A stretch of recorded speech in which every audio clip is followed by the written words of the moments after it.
E a gente vai preparar o nosso coração para o momento da pregação da palavra. Coloque a mão no seu coração um minutinho. A gente vai chamar aqui nosso querido Fernando Landim com o tema Caminho para Jericó. Ele vem pregar. Vamos cantar no versinho dizendo assim, ó. Conheço um coração tão manso, humilde e sereno que louva ao Pai por revelar seu nome aos pequenos. Fernando Landim, Nalim, que tem o dom de amar o caminho para Jericó, sabe, perdoa. Seja bem-vindo, Fernando Nalim, que deu a vida para nos salvar. Levante os braços e cante conosco, Jesus. Jesus, manda teu Espírito para transformar meu coração. O Brasil ouvir a voz de vocês, só vocês. Jesus, manda teu Espírito. Para quê? Para transformar meu coração. Sobriedade e paz. Só por hoje, graças a Deus.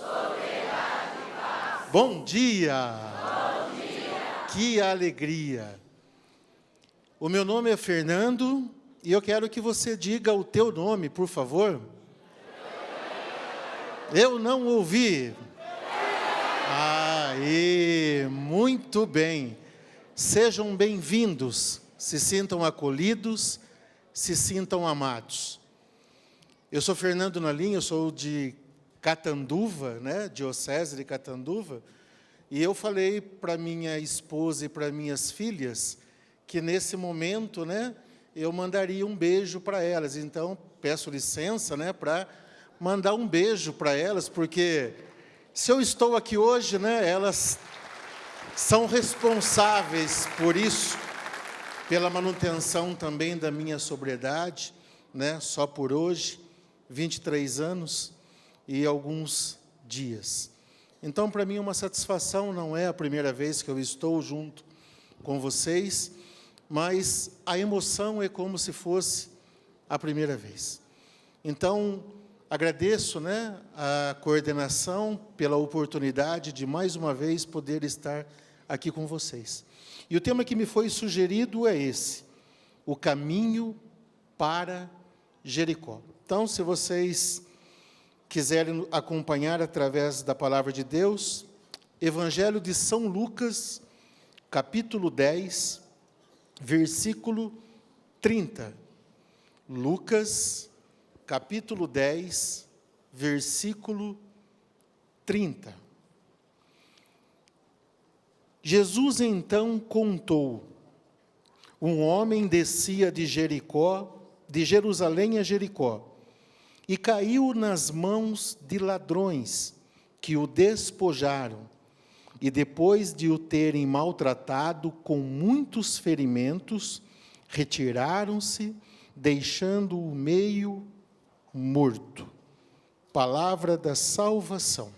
Glória a vós, Senhor. Um homem descia de Jerusalém a Jericó. Vamos entender, vamos trabalhar, vamos vivenciar esse versículo para podermos compreender a nossa missão, para podermos entender aquilo que Deus tem preparado para cada um de nós nesses anos de pastoral da sobriedade.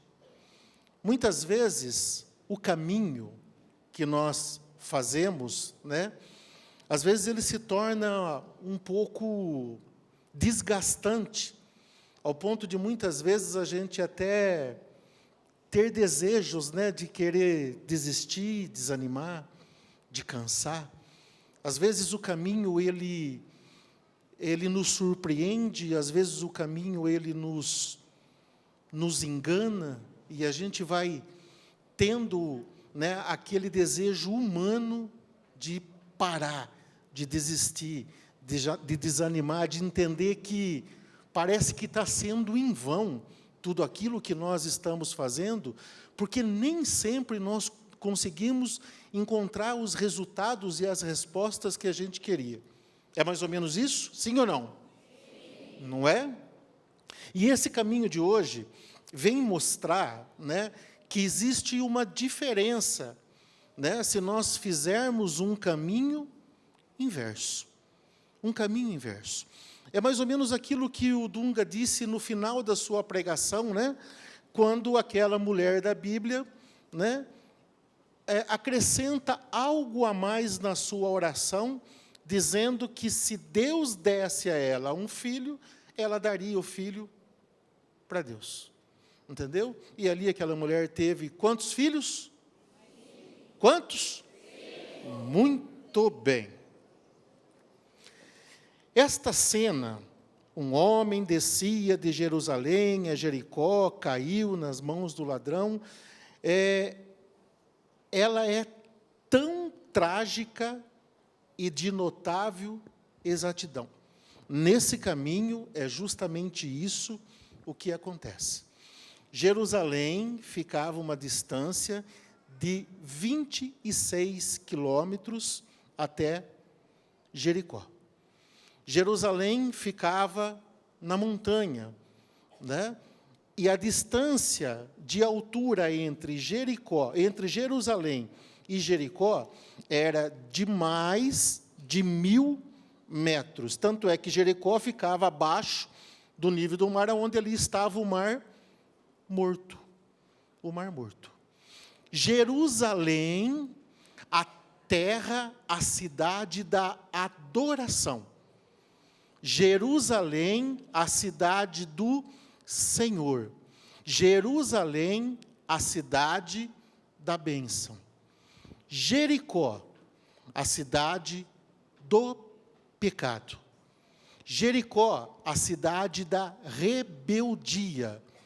Jericó, a cidade da falência.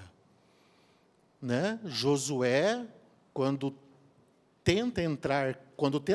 vai buscar a terra prometida, a palavra de Deus diz que Jericó se fecha. Se fecha, e ali ninguém entrava e ninguém saía. E essa distância de 26 quilômetros de um caminho íngreme, cheio de curvas, facilitava muito, entendeu?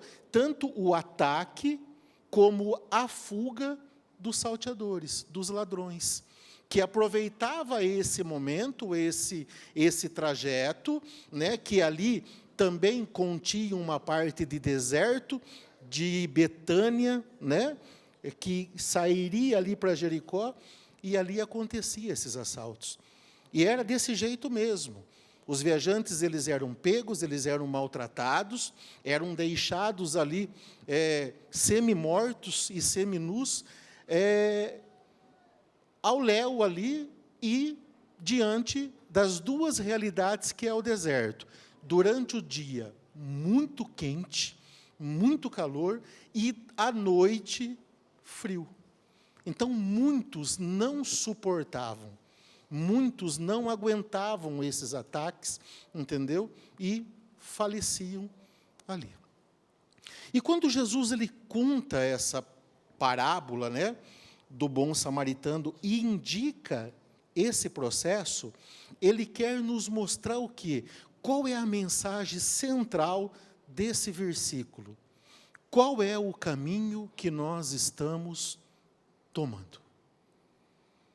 Que caminho eu estou tomando? Que caminho eu estou escolhendo para seguir no meu dia a dia de caminhada? No meu dia a dia, em busca desta sobriedade? Que caminho eu estou escolhendo para poder viver os meus dias? É essa reflexão que essa pregação quer nos trazer nesta manhã. quais são os caminhos que eu estou escolhendo. E não só isso, quais os caminhos que eu estou oferecendo. Porque muitas vezes, ou na maioria das vezes, né, como diz o ditado e como diz também, né, a parte da psicologia, né, cada um só dá aquilo do que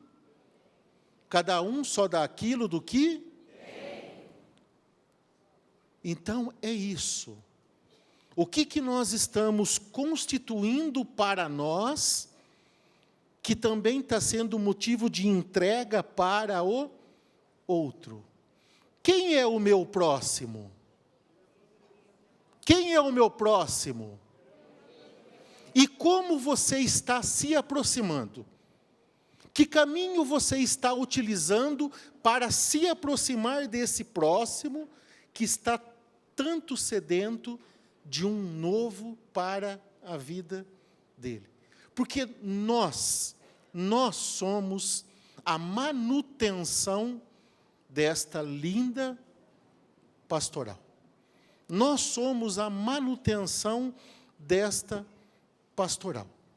Olha que interessante. Qual é o primeiro passo? Como? O segundo? O terceiro? O quarto? E o quinto? Como? O sexto? O sétimo? O oitavo? O nono? Orar? E o décimo? Servir. 11º? E o 12º? Festejar. Hoje nós estamos fazendo o que aqui? Festejando. Sim, celebrando a vivência desta pastoral. Mas quando nós que somos pastoral, estamos andando por um caminho e encontramos ali, entendeu? Perigo, dificuldades, ou alguém que está por esse caminho, que atitude nós estamos tendo? Uma atitude de acolhida ou uma atitude de condenação? Que atitude nós estamos tendo quando nós entendemos que nós, muitas vezes, estamos desejando voltar a caminhar para esse caminho? Desejando sair da bênção, da adoração, da terra do Senhor, que é Jerusalém, para voltarmos à terra do pecado e à terra da rebeldia, que é Jericó. Porque muitas vezes nós temos esses conflitos dentro dos nossos pensamentos e dos nossos sentimentos, através do inimigo de Deus, entendeu? E através também, né, das nossas fraquezas emocionais. E como nós estamos agindo em relação a estas atitudes? Como nós estamos reagindo em relação a estes sentimentos? Porque em todo esse processo, é interessante nós frisarmos, eu não vou entrar nesse detalhe, porque essa parte é o Dunga que está fazendo e vai continuar fazendo, entendeu?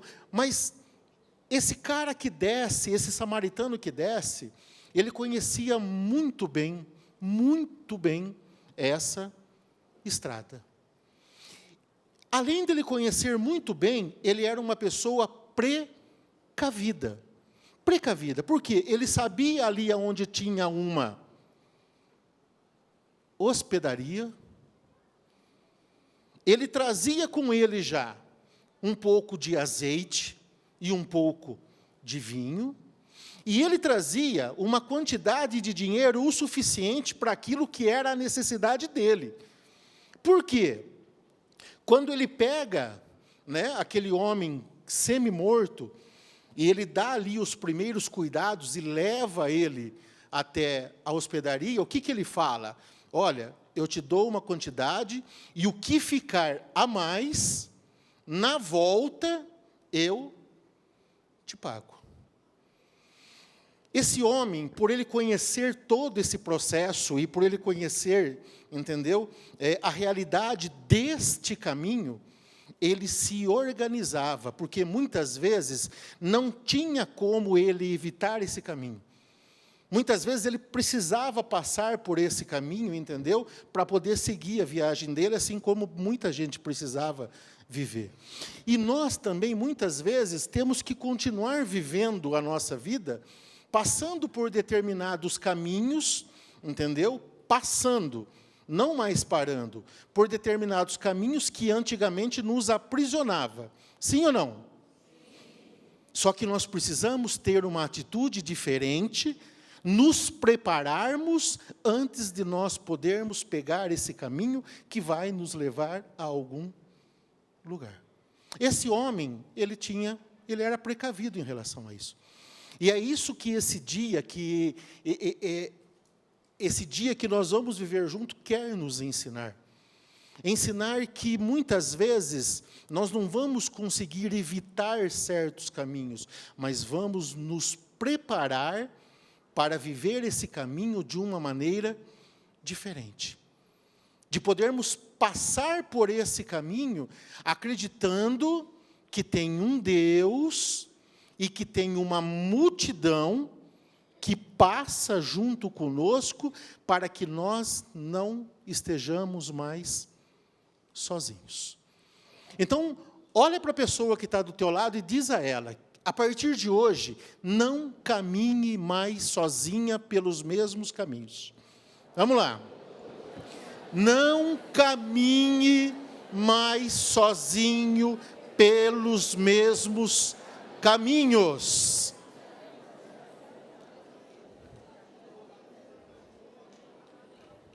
Presta atenção. Presta atenção. E quando você ver alguém caído nesses caminhos, aonde você vai levar? Aonde?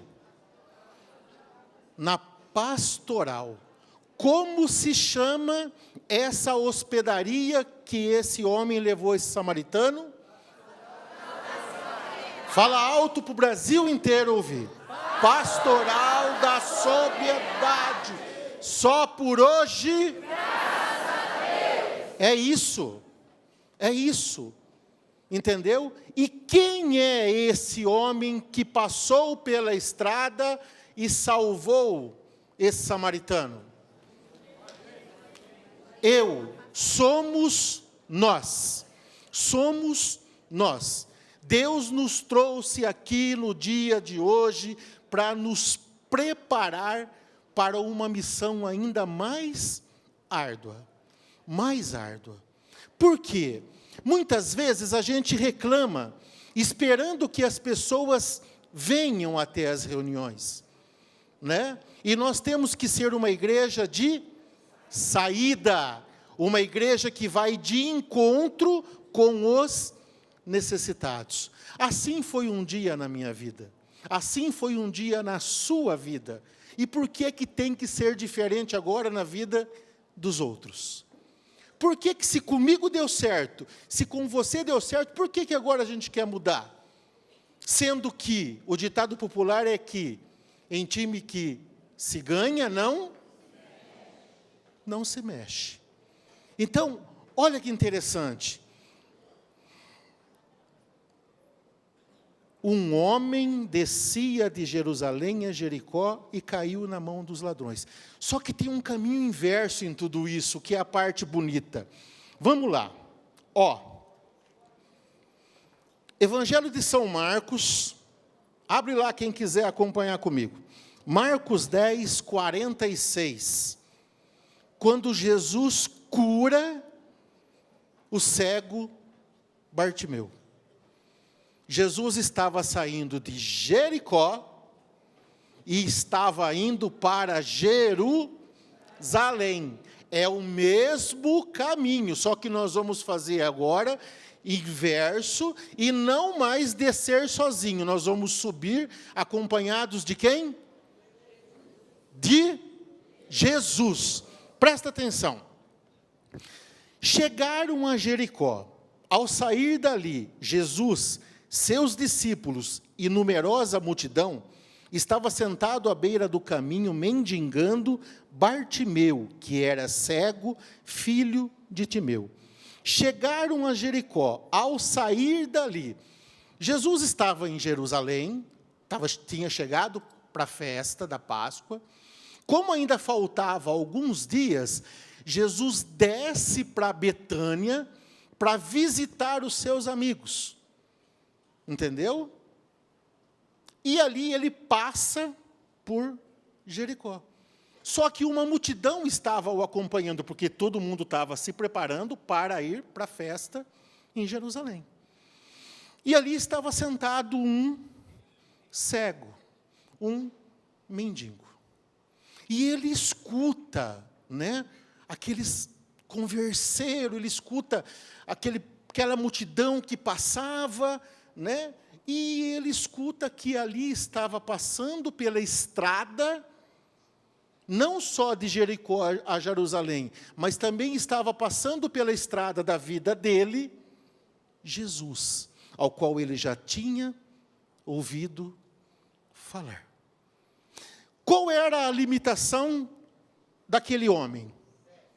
Cego.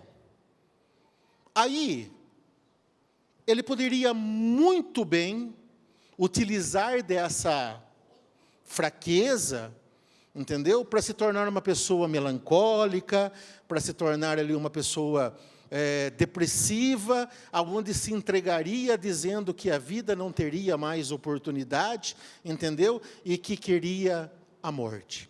Mas olha o que a palavra de Deus fala.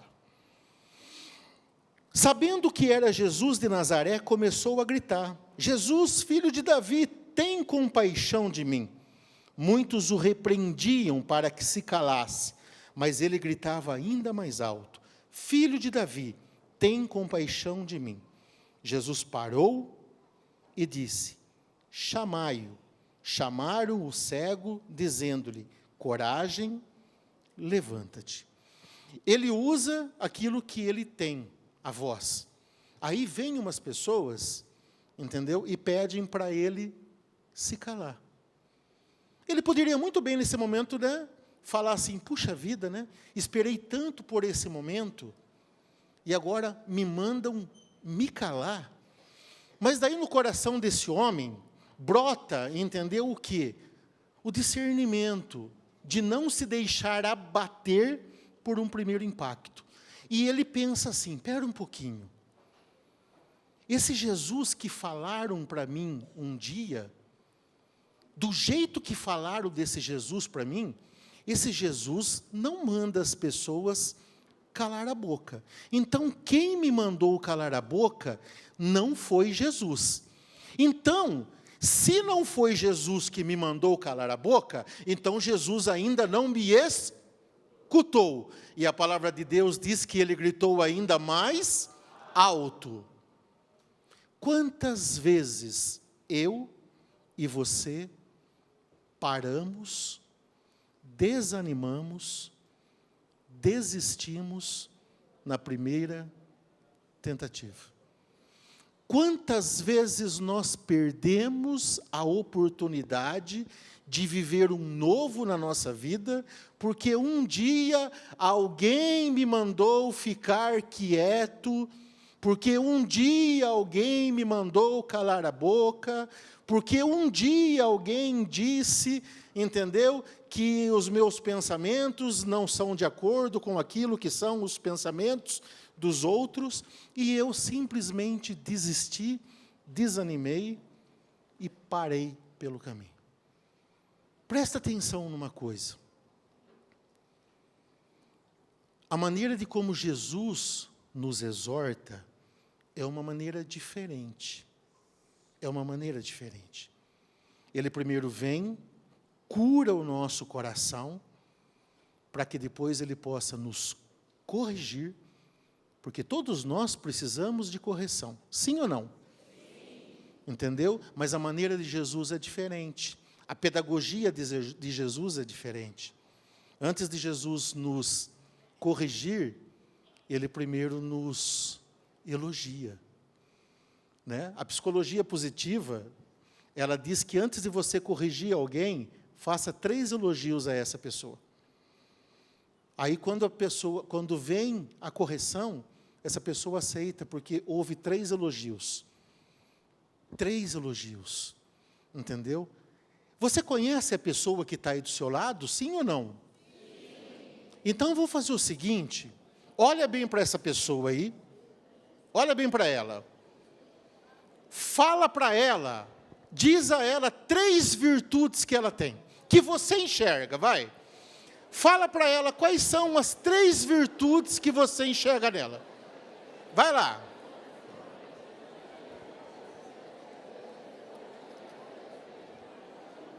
Aí, beleza.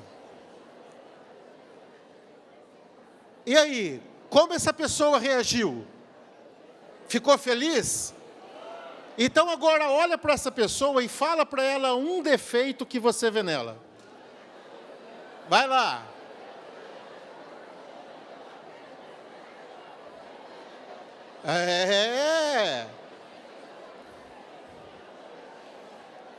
Presta atenção, presta atenção. Amar alguém é também ajudar essa pessoa a crescer nas suas dificuldades. Isso é amor. O que esse homem fez para esse samaritano e o que Jesus fez para Bartimeu, simplesmente foi amar. Amar. O cego de um salto vai até Jesus e Jesus simplesmente pergunta a ele: o que queres que eu te faça? E ele não teve dúvidas. Que eu veja. Que eu veja. Quantas vezes nós nos colocamos diante de Jesus em oração e colocamos lá 300.000 necessidades, tá? Mas nenhuma delas, entendeu? É a que mais eu preciso conquistar. Sejamos mais objetivos, sejamos mais simples com a nossa relação íntima com o nosso Senhor Jesus Cristo.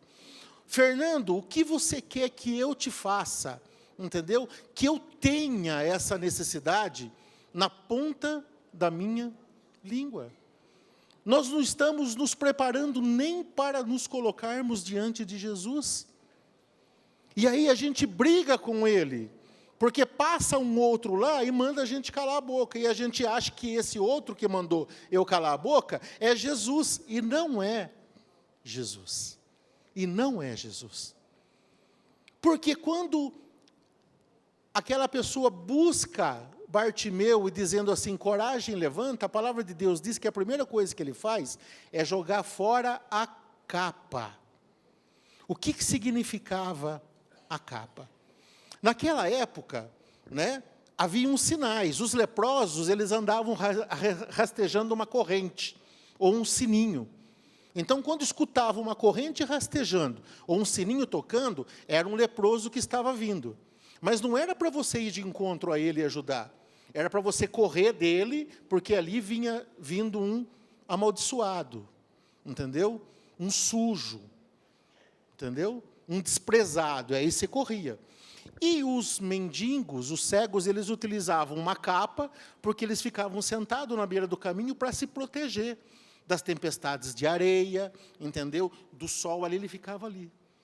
E quando aquele cego escuta que Jesus manda chamá-lo, ele lança fora o quê? A maldição da vida dele. Aquela capa que o fazia ser uma pessoa rejeitada. Mas olha que interessante, ele ainda estava cego. Só que ele fez um processo dentro dele, de uma fé que aquele dia ele acreditou, ele falou assim, não, se esse cara me ouviu, se esse cara parou, e se esse cara está me chamando, esse cara vai me curar. Eu não tenho dúvidas disso. E foi, mas ele ainda era cego. E quando Jesus fala para ele, o que queres que eu te faça, que eu veja, olha como encerra. Presta bem, olha como encerra. Vai, que a tua fé te salvou. No mesmo instante, ele recuperou a vista e foi seguindo Jesus pelo caminho. Ele não foi, vai, que a tua fé te salvou. Ele falou, não, eu vou, mas eu vou com você. E para onde Jesus estava indo? Para onde Jesus estava indo?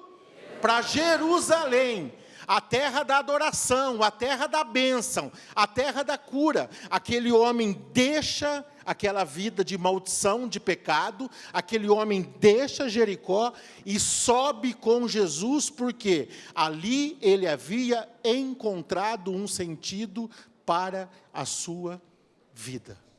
Ali ele tinha encontrado uma resposta para a sua vida. E é isso que o Senhor quer fazer comigo e com você no dia de hoje. Você precisa no dia de hoje retornar ao seu primeiro amor.